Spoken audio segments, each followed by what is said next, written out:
All right, buckle up, everybody, because we are diving deep today into The Subtle Art of Not Giving a Feck by Mark Manson. Ooh, that's a good one. It is, right? Huh? It's a book that really kind of throws you off at first with the title, Yeah, but there's so much depth to it. absolutely. We're going to unpack like 20 of his key takeaways, see if we can apply them to our lives, and see how it can help us navigate this like crazy world that we're living in. That's a great goal. You know, with all the distractions and demands. Oh, there's so many, I know. And I think everybody's feeling a little bit of that these days. Yeah, for sure. So have you ever felt like you're being pulled in a million different directions? So definitely. And I think a lot of our listeners probably feel that too. Yeah, and that's kind of like what this book is all about, right? Exactly. Figuring out what truly matters and like letting go of all the rest. It's about choosing your battles. Yeah, and we're going to be exploring, like accepting our limitations. Mm-hmm. You know, stuff like choosing our struggles wisely,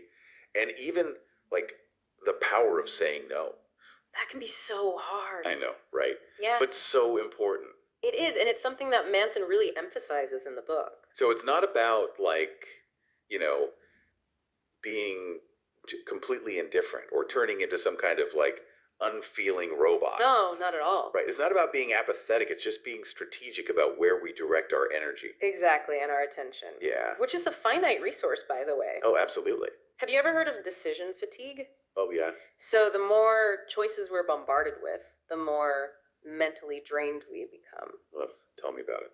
And so this book really taps into that idea, and it shows you how to be intentional with what you give your attention to. Okay, so it's about being intentional, being strategic, picking your battles. Yeah. But how do we even begin to do that? Like, where do we even start? Well, I think one of the most powerful takeaways from the book is this idea of accepting our limitations. And I think this is where a lot of us, kind of get tripped up, right? Especially in today's world. Oh my gosh, yes. Where there's this constant pressure to do more, be more, achieve more. Yeah. We end up feeling like we're constantly falling short. It's like you can never do enough. Exactly. No. And Manson actually has this beautiful quote in the book. He describes life as a vast yet limited stage. I love that. We all have potential, dreams, things we want to achieve. Yeah. But we simply can't do it all. There's not enough time. There's only so much time, so much energy, so many resources that we have. Like that saying, you can do anything but not everything. Exactly. And I think, I know for me personally, I feel that trying to juggle like work, relationships, hobbies. It's a lot. It's so much. And it's exhausting. It really is. And so that's where accepting our limitations comes in. Oh, okay. How does that actually help? Well, it's about giving yourself permission to not be perfect. Oh, to not do it all.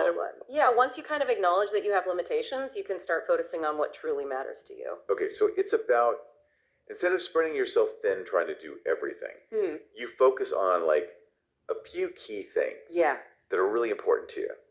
And that you can actually excel in. But how do we even like know what those are? Well, that's where this idea of choosing valuable concerns comes in. Okay. This is another one of Manson's key takeaways. Okay. He argues that not all problems are created equal. Oh, for sure. We need to get better at discerning which problems are worth our time and energy and which ones are just distractions. Okay, so can you give me an example? Sure. Have you ever stressed over something super minor? Oh yeah, all the time. While ignoring a bigger issue? Okay, yeah, actually I do that all the time. Like what kind of thing? Like I'll obsess over a tiny wrinkle in my shirt while I'm completely forgetting about an important deadline that's coming up. Right, that's a perfect example of what Manson would call misdirecting your energy. Okay. We tend to focus on the easy surface level problems instead of addressing the deeper, more meaningful ones. So how do we choose the right problems then? Well, it's a process of self-discovery. Okay. You have to ask yourself, what truly matters to me? What are my values? What do I want my life to stand for? Okay. It might take some introspection. Yeah. But once you get clarity on your values, it becomes easier to identify which problems actually align with them. So it's about figuring out what we're willing to struggle for. Exactly. And Manson doesn't shy away from the idea of struggle. He actually argues that suffering is an inherent part of life. Okay. Nobody gets a free pass. Yeah, I guess so. But it's not about avoiding suffering at all costs. It's about choosing the struggles that are meaningful to us, the ones that will ultimately lead to growth and fulfillment. Okay, so we're choosing our pain. In a way, yes. Yeah. Like, it's not about saying that all pain is good, Right. but it's about recognizing that certain types of pain can actually lead to positive outcomes. Okay, so instead of seeing suffering as something to avoid, we can kind of view it as a potential catalyst for growth, Yes, for learning, for becoming stronger. absolutely. It's kind of like, leveling up in a video game. You're Yeah. going to take some hits along the way, I love that analogy. but you're becoming a more powerful player. And it connects to the idea that we should actively choose the right kind of pain, right? Yeah. Think about it. There's a difference between the pain of pushing yourself to achieve a goal that's important to you Yeah. versus the pain of like constantly trying to please everyone around you. Right. Those are two very different things. Yeah, and one is much more aligned with your values, most likely. So we've talked about like accepting our limitations and choosing our struggles. Yeah. But how do we actually like practically apply these concepts in our daily lives? Well, this is where things get really interesting. Okay, tell me more. Manson suggests that one of the most powerful tools we have is the courage to say no. Oh, this is a big one. It is. This is where the not giving effect part really comes into play, right? Exactly. Like you're being very intentional with what you say yes to. Yes, and it's not about being rude or dismissive. Right. It's about recognizing that your time and energy are valuable Yeah. and that you have the right to protect them. So what might we be saying yes to when we say no? Can you give us some examples? Absolutely. So let's say you're constantly saying yes to social events that you don't really enjoy. By saying no to those events, you're essentially saying yes to spending more quality time with your family, Okay. pursuing a hobby you're passionate about, or simply having some much needed downtime to recharge. Right. So it's like you're saying no to this thing that's draining your energy, Yeah, but you're saying yes to something that is going to fill you back up. exactly. It's a trade off. Yeah. And it's about being conscious of that trade off. Okay, I get it. So it's about recognizing that our time is valuable and choosing to spend it on things that truly matter to us. Yes, and it's not always easy, Oh, for sure not. especially like if you're a people pleaser. Oh, tell me about it. It can be really hard to say no. Yeah, but you're saying it's essential I think so. for living a life that's true to ourselves. I'd agree. Okay, so we've talked about saying no to others, but what about saying no to ourselves? Ooh, that's a good one. What about like when we hold ourselves back out of fear of failure? That's another crucial point that Manson addresses. Okay. He believes that we need to embrace failure. Okay, but how?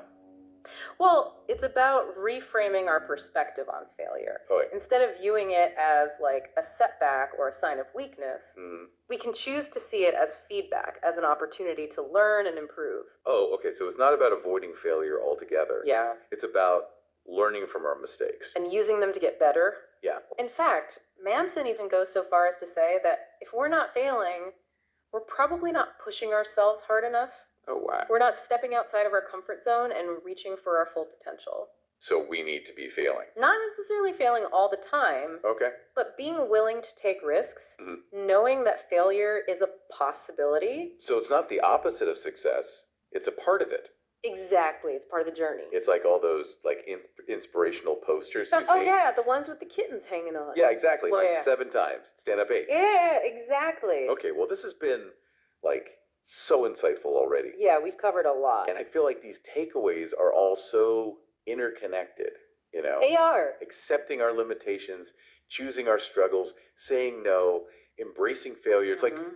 they all build upon each other to create like this framework for living a more intentional and fulfilling life. I completely agree. And it's fascinating how these like seemingly simple ideas can have such a huge impact on our well-being and just Yeah. like our overall approach to life. It's a shift in perspective. It is. It really is. And even small shifts can make a big difference. It really makes you think, doesn't it? It does. And we've only just scratched the surface Oh, yeah. of what Manson has to offer. There's so much more. There's still so many other takeaways to explore. We've got a lot more to unpack. We do. And Do you have any like favorites that have stood out to you so far? well, one of the things that I was really interested in getting into is his ideas on values. Yeah, that's a good one. Like he really challenges us to examine what we believe in, what principles we want to live by. Foundational. It really is. Like if you don't know what your values are, you're kind of wandering aimlessly. Okay, that sounds like a good place to pick up when we come back. Sounds good. Stay tuned.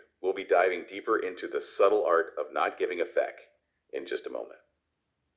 Welcome back, deep divers. We are back, and we are in the thick of it, getting into the subtle art of not giving a feck. Yes, we are. We are really trying to unpack what it means to live intentionally. Exactly. And before the break, we were just about to get into Manson's ideas on values. It's a big one. It's a huge one, and honestly, this is something that really, deeply resonates with me. Me too. It's like a crucial piece of the puzzle, you know. It is.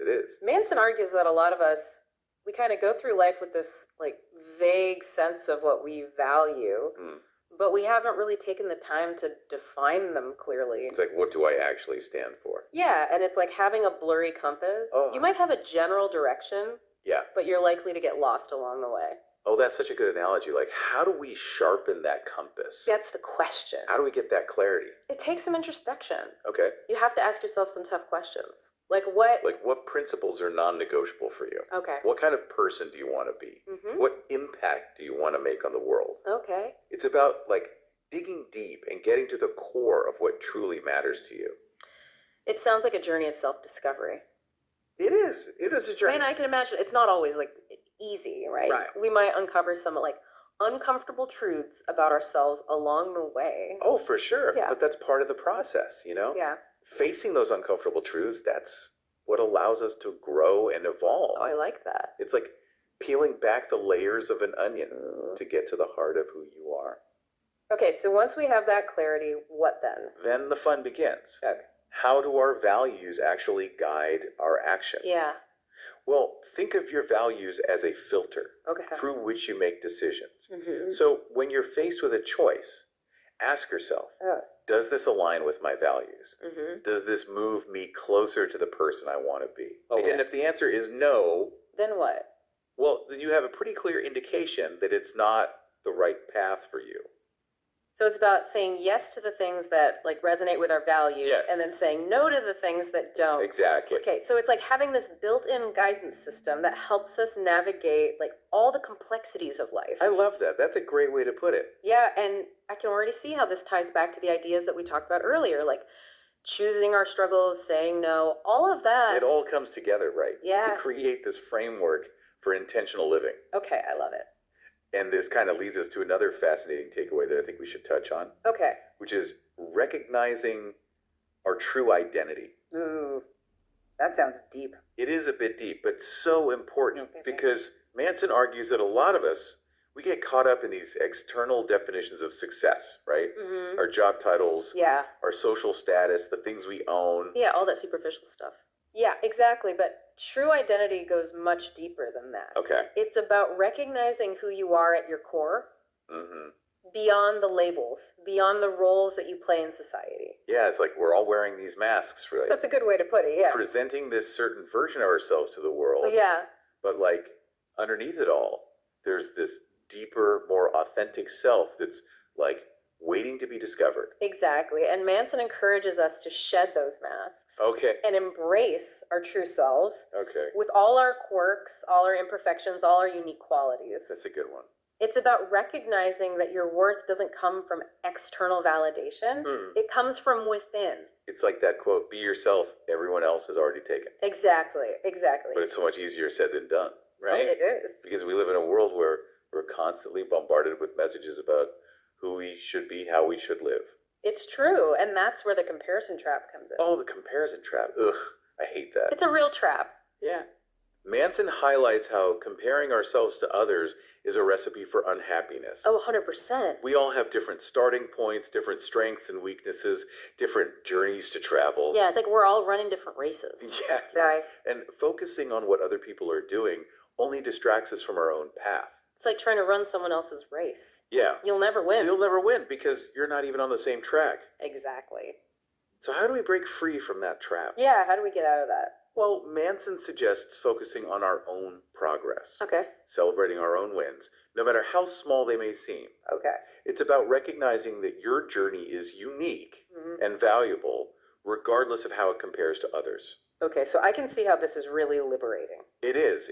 Right, it takes the pressure off. Yes. It allows us to appreciate our own individual path. With all its twists and turns. Exactly, with all the messiness of it. The messiness, the imperfections, it's all part of it. And, this idea of recognizing our true identity and focusing on our own progress. Yeah. It seems to, go hand in hand with another one of Manson's key takeaways. So, okay, which one is that? The importance of deep and meaningful relationships. Yes. Connection. So important. So important. It's like the foundation of everything. It is. And Manson argues that these connections are essential for our well-being. They are. They provide a sense of belonging, of love, of support that you simply can't get from material possessions or achievements. It's like having a tribe, a group of people who see you, accept you, support you. Who you truly are. And those relationships, they're not built on, superficiality. No, they're built on something much deeper. Right, a foundation of, shared values, mutual respect, genuine connection. Exactly. They're the kind of relationships where you can be vulnerable, share your struggles, celebrate your triumphs without fear of judgment. And those relationships are so important, especially in a world that can feel, increasingly isolating at times. It's true, and I think a lot of people are craving that sense of connection. Yeah, for sure. That feeling of belonging. Yeah. And, Manson reminds us that these deep connections, they don't just happen magically. Oh. They require effort. They require vulnerability. Yeah. A willingness to be open and authentic. So it's about, investing time and energy. Yes. In those relationships that truly matter to us. And being present in those relationships, Right. which, brings us back to the idea of choosing where we direct our energy. Yeah, it's like a theme. It is a theme that runs through the whole book. Yeah, it's like be intentional. Be intentional with your time, your energy, your attention, Yeah. even your love. It's about not spreading yourself too thin, Yeah. but really focusing on the things that nourish your soul. That bring meaning to your life. That make you feel alive. And it's about accepting that you can't do it all. Yeah. You can't be it all. You can't have it all. We're not superhuman. We are not. We are We're human. beautifully flawed. We are, and that's okay. And that's a good thing, right? It is. It's what makes us unique. It's what makes life interesting. Exactly. And, this conversation has been so insightful. It has. I feel like we've covered so much ground. But there's still so much more. There's always more to explore. What are some other ideas that, stood out to you? Well, one of the things that really resonated with me was his perspective on happiness. Okay, what did he say about happiness? He challenges the conventional notion that happiness is something we achieve or acquire.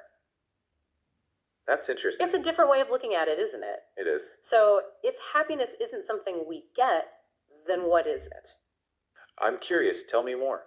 Manson argues that happiness is actually a byproduct Oh, of solving problems. so it's not about avoiding problems. No, not at all. Okay. In fact, he suggests that problems are an inherent part of life. Yeah, I guess so. It's how we approach those problems, how we choose to solve them, that ultimately leads to a sense of satisfaction and fulfillment. Okay, so it's not about, seeking pleasure and avoiding pain at all costs. Not necessarily, because he believes that true happiness often lies on the other side of discomfort. Okay, so we got to get a little uncomfortable. A little bit, yeah. It's about pushing ourselves outside our comfort zone, taking risks, learning from our mistakes. So embracing discomfort is kind of a key part of this whole thing. It is. It's part of what he calls struggling well. Okay. And, it ties back to that idea of choosing our struggles, right? Yeah, that's it. We can't avoid problems in life, Right. but we can choose to tackle the ones that are meaningful to us, Mm. the ones that align with our values and contribute to our growth. Okay, so we're not just sitting back, passively, No. accepting whatever life throws at us. We are active participants. Yeah. We're choosing to engage with the challenges that matter. Okay, so how do we make sure we're struggling well? Well, there's no magic formula, Okay. but Manson offers some valuable insights. Okay. He suggests that we need to focus on the process rather than the outcome. Okay. Be willing to embrace that discomfort Uh-huh. and find meaning in the challenges that we face. So it's not about the destination, it's about the journey. Exactly. It's about the journey, and it's about recognizing that we have agency even in the midst of difficult circumstances. Okay, so instead of playing the victim, Yeah. we need to take ownership Yes. of our reactions and choices. It's about focusing on what we can control, even if it's just our attitude or our perspective. And I'm starting to see how all of these pieces fit together. They do. They do. Like accepting our limitations, choosing our struggles, embracing discomfort, taking responsibility. There's a roadmap, right? It is. It's a roadmap for navigating life's ups and downs. Yeah. And it's a journey that requires constant awareness, self-reflection, and a willingness to challenge our assumptions about what it means to be happy. So it's not about achieving like some permanent state of bliss. Not at all. Okay. It's about embracing the full spectrum of human experience Yeah. with all its joys and sorrows, challenges and triumphs. And finding meaning and fulfillment within that spectrum. Exactly. This is making me rethink my whole approach to happiness. I know, it's a different way of looking at it. I love how he challenges conventional thinking and encourages us to look at things from a different perspective. He's a master reframer, that's for sure. Yeah, he is.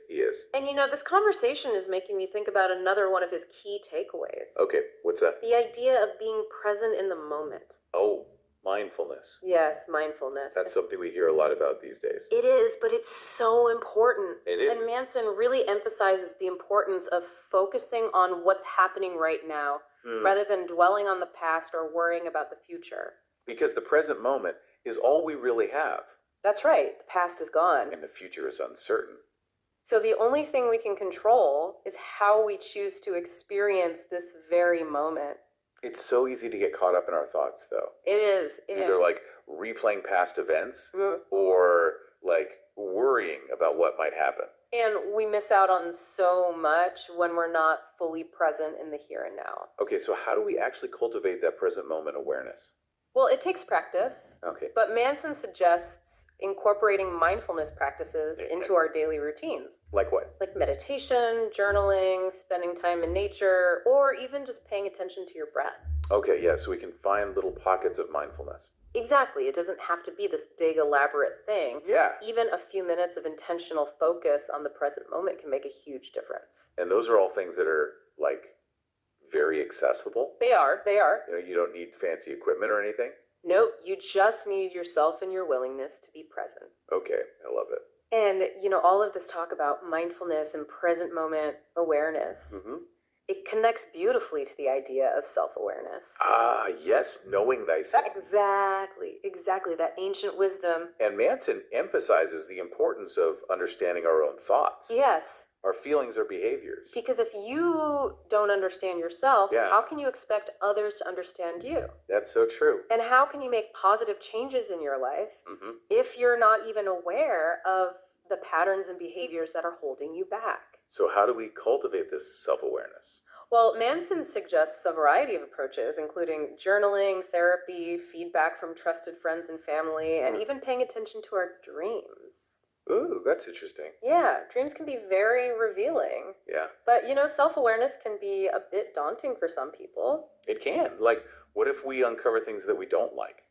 That's a valid concern. Yeah. But Manson reminds us that self-awareness isn't about judgment or criticism. Okay. It's about understanding ourselves with compassion and acceptance. Okay, so recognizing our strengths and weaknesses Yes. and embracing it all Embracing it all as part of who you are. and recognizing that we're all works in progress. Exactly. None of us are perfect. And that's more than okay. More than okay. It's what makes us human. I love that. And it takes the pressure off, Yeah, it does. Allows us to approach self-discovery with a sense of curiosity and kindness rather than fear. Yeah, and not being so hard on ourselves. Exactly. Yeah. Exactly, because this journey of self-discovery, it's not a solo mission either. Oh, okay. Manson highlights the importance of having a supportive community around us. Yeah, it's like having a team. It is. It's a team of cheerleaders, mentors, accountability partners. All rolled into one. Yeah, and it's about recognizing that we're stronger together Yes, we are. and that we don't have to navigate life's challenges all on our own. Exactly. And it's about being willing to be vulnerable too, to ask for help when you need it.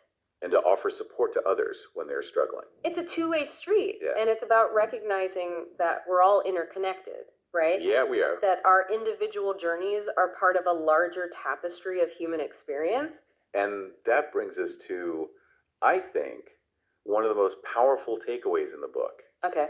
What's that? The importance of gratitude. Ah, yes. Gratitude. It's such a powerful emotion. It is, it is. And it's something that we can cultivate even when life feels challenging. So it's not about like pretending everything is perfect. No, not at all. Okay. It's about recognizing the good things in our lives, Yeah. even amidst the challenges. So finding those little silver linings. Yes, finding those silver linings, Yeah. appreciating the small things, the everyday moments that we often take for granted. Like a warm cup of coffee on a chilly morning. Exactly, exactly. Or a heartfelt conversation with a friend. Or a really good book. Yes, a really good book. And gratitude isn't just about like feeling good.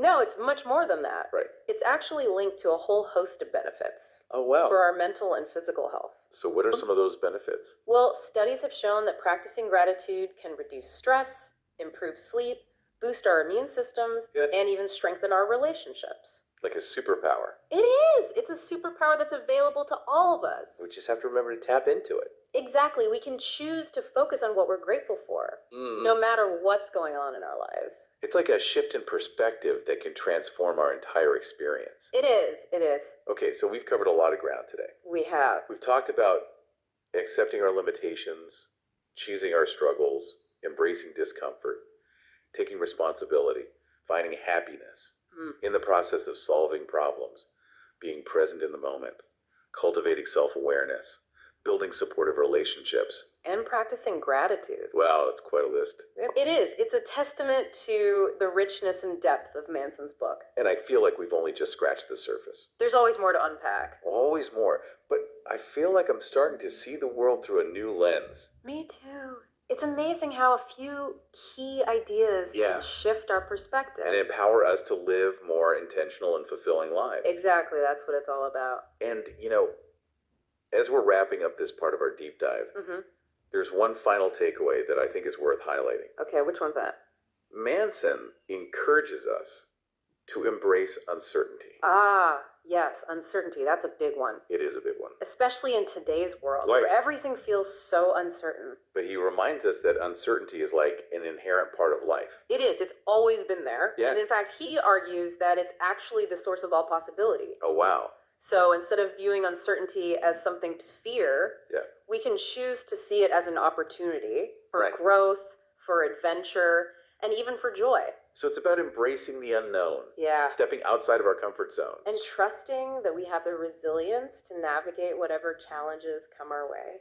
And recognizing that we don't need all the answers to move forward. That's right. We can take action even when we're not sure what the outcome will be. It's about trusting ourselves. And trusting the process. And having faith that everything will work out. In its own way, in its own time. Wow. What a powerful way to end this part of our deep dive. It is. It is. I'm feeling so inspired to, like, embrace uncertainty. Yeah, me too. And see where it leads me. It's an adventure, that's for sure. It is. It is. Well, I think that's a good place to pause for now. Okay, deep divers, we're going to take a quick break, but when we come back, we'll be wrapping up our exploration of the subtle art of not giving a feck.